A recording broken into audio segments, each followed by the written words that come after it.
its loan has cancer, but the house is fine. I think its loan might be terminal, but it's about the community, and that their homes were the conduit used to siphon the guts out of America and the rest of the world financially. So our homes are attached to this problem, but really what it's doing is imploding our community.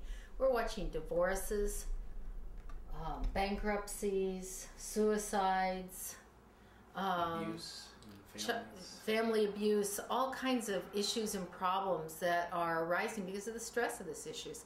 The houses just seem to be the conduit that holds it all together and makes it all fall apart. So our work has been more on building community and holding community together, and the houses are the piece that we work through.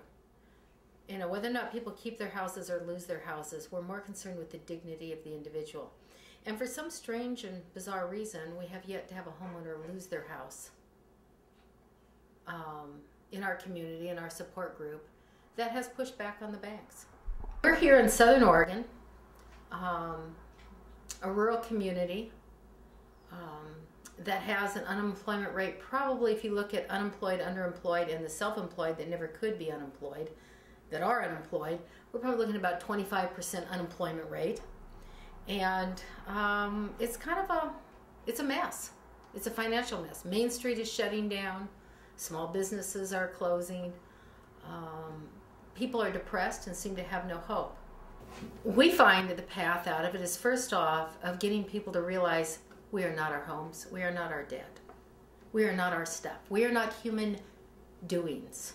We are not human ownings, human borrowings, human havings. We are human beings. And when we get that real specific, people start to be empowered to start finding solutions to dig out of this mess. And it's not as hard as we think once we get our perspective right. And that's what we work on more than anything else.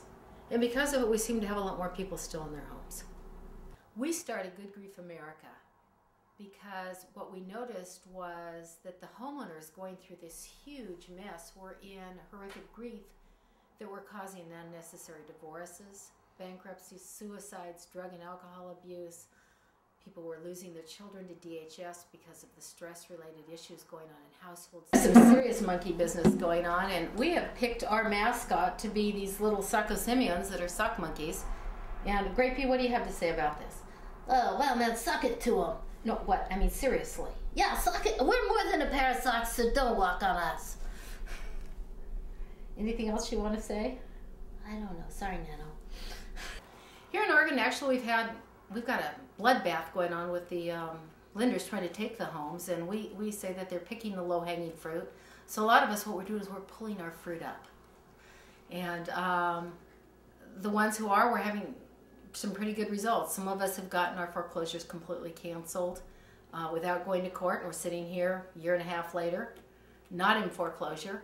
Others have gone to court and gotten injunctions, and for some strange and bizarre reason that we speculate why, but it doesn't really matter, the lenders never come back. So we're sitting here long-term in limbo, and the next step is to go for quiet title. Whether or not we'll get it, well, the future will tell us, but we're all sitting here. We're sitting here at this point not knowing the future, but knowing that even if we wanted to pay, there's no place to pay right now. And what we all started wanting was a sustainable modification from the party who has authority to give it to, and we're finding the lights are on and no one's home. Quiet title basically is where there's no noise on it. It's a quiet title. It means that nobody is making a demand to pay. Nobody longer has a claim on your loan. You know, one might ask, gosh, didn't you borrow the money? Don't you owe the money? And yes, we borrowed the money. And yes, a lot of us felt like we owed the money, but we can't find who we owe it to. When we do our research and in-depth securitization audits and follow the trail of money, again, the lights are on and no one's home. We can't find who we owe it to, and we also have concerns that these loans have maybe been paid off many times over. We've asked in good faith to our servicing lenders to help us work with this. They've refused. In fact, when we sent a letter to ours to ask them to work with us and help us out to get the bottom of the matter, they just disappeared. You know, I think what caused this whole mess originally was greed. And what the conversation in the marketplace is, it was greed by the homeowners. But really, I say it was greed by Wall Street. Because I don't believe homeowners could have even dreamed up how to do this on their own. All they wanted was the American dream. They wanted to own a home. They wanted some investments. They wanted retirement. What was done with these loans, for the most part, was they were sold into bonds, and quite often sold into, the bonds were far more than the face value of the note. These things were so over leveraged inside these pools that I contend it's criminal. What was done to the investors and what was done to the homeowners. We as homeowners, when we have a problem, there's no party for us to go to work it out. In the old days, you go to, Banker Bill and sit down with him and say, go get my file, let's talk and see if you could work out something. No Banker Bill exists anymore. In fact, when we do the trail, we can't find anybody who exists. And it's, a lot of people made a lot of money on the way up, and those same people are making a lot more money as this thing crashes and goes down. And really, I feel like the victims are the investors and the homeowners. And they won't allow us to even negotiate with those investors or know who they are. They tell us in writing that that's proprietary information. So as far as our research has shown, that the investors typically are pension plans all over the world. They're pension plans, not just American, like the teachers' unions and the government pension plans, big corporate pension plans. It was interesting, we had friends of ours from Germany here recently, and it's hitting them pretty hard too, because they dipped into those pension plans in a number of European countries and Asian countries. A good friend of ours in Germany told us that his boss, he works for a government agency, boss came to him and said, your pay's going to get cut, and he doesn't know what else is being cut. But this is all because of the mortgage mess on Wall Street. And so we're watching our friends in Germany suffer from this, and they're not sure how it's going to affect them. And they've still got kids in high school. They're not ready for retirement yet, and they're not sure what they're going to have. Now, this problem is not just America, it's all over the world. We're seeing it in Greece and England, Ireland, Germany, the Netherlands, the list goes on, Asian countries. Well, one of the things we do with our homeowners is we talk to them about letting go so that they can start having the freedom of not being so tied to the outcome. And all of a sudden their creativity starts to kick up, and they're relaxed and they're enjoying the process more. And we use the analogy of how do poachers catch a monkey in the jungle? If you were to chase the monkey through the trees, you'll never catch it.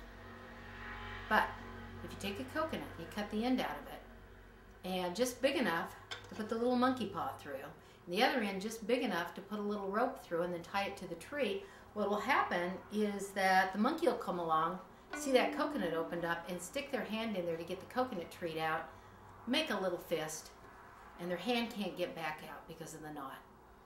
And they'll fight and they'll struggle and they'll fight and they'll struggle to hang on to that coconut, and the poacher walks up and just throws a net over them. And that's exactly what's going on with these foreclosures. So we tell people, let go, and then let's start figuring out how to deal with this thing. And that's kind of the magic to the beginning of it. And we have to have detached involvement, which means we're very involved, we're very proactive, we're very present, but we're not attached to the outcome. And the end result we're seeing is that all of our homeowners who pushed back are still in their homes, some of them even a year, 2, 3 years later. We have yet to have one lose it. And we know that some may lose it, but we haven't seen that yet. Kind of the attitude of our leadership here in the state really varies depending on who you're talking to. We find that our more conservative right feels like let's stop the taxation, and because government's going to take over everything, or more liberal left says we need to have more taxation and that's going to fix it all. And kind of what we have found is that none of those guys are going to fix it. Really, we on Main Street need to fix it. And we need to, first off, get educated. And that's why we started Good Grief America, is to start educating people on understanding what's behind the curtain so they start making proactive decisions. And we call it the power of the purse. What do we do with our money? What we do with our money makes a huge difference, much difference than we feel that our legislator's ever going to make. One of the things that we're educating people on is moving your money. Get your money out of Wall Street banks. Get your money into local credit unions, local owned banks that invest in Main Street and build our local communities. Quit carrying debt. Do whatever you have to do. A lot of people are being forced into bankruptcy. I used to think bankruptcy was a terrible thing. I now feel bankruptcy is a blessing. Just stop this debt nightmare. Stop it, start all over, quit feeding the beast. The rebirth of the American dream, how is that going to happen? I'm not really sure. I kind of feel like I'm on a need-to-know basis, and that is beyond what my knowledge can tell me exactly how this is going to play out. But what I do know is we have to quit feeding and fueling the predator that sucked the guts out of this thing, and that's Wall Street. Wall Street used to play a role that I think was of value to America and to the rest of the world. But I was just reading an article recently that showed that 89% of the activities going on Wall Street do not benefit anybody on the planet whatsoever. They used to have money that they funded manufacturing in America. There are all kinds of ways those funds were used to build our economy and build our main streets and just build our world, and they don't anymore. So what I'm seeing at this point is that beast has to quit being fed, and right now all money paths lead back to Wall Street. Our state of Oregon just got allotted $88 million to help homeowners. And when we dug into and look what they're looking at doing with the money, it doesn't look like it's going to help homeowners at all. It's going to be $88 million that goes through a conduit via our home loans, ends up back on Wall Street, and Wall Street's going to take the homes anyway. So I don't know what all the answers are. What I do know is that this mess needs to disintegrate and break down so something new can be born into it. And we're eager to see that happen. One of the things that we recommended was send the money back. Why take taxpayer dollars and just send it more to Wall Street? I think that's one of the first things that has to quit happening. And we need to let the chips fall, and so we can start rebuilding America. Coming back from Salem the other day, I saw two places on the freeway where somebody put up big billboards in their yards along the freeway on these farm properties that said, "Wake up America." I have no idea what their agenda was, but I think the message is good. And we need to wake up. We have been asleep. We have been in a just go shopping mentality for too many years. If I can just have everything I want right now, if I can just go to Walmart and buy, bag loads of unnecessary plastic toxic waste at will, then I'll be happy. And I think we need to have a wake up of where that stuff comes from and the fact that it isn't who we are, and start looking at our values. And if anything's going to come out of this, I believe we're going to see people come to grips with what is really, really important to them. And what we're seeing is family, relationships, culture, love, helping, serving. One of the things that we have found, if we can get our homeowners activated and into action of volunteering in their community, whether it's working on this project or another one, helping someone who's unfortunate, that they can pull out of this grief a lot faster. And I think that people get in touch with really what's important instead of what do I owe?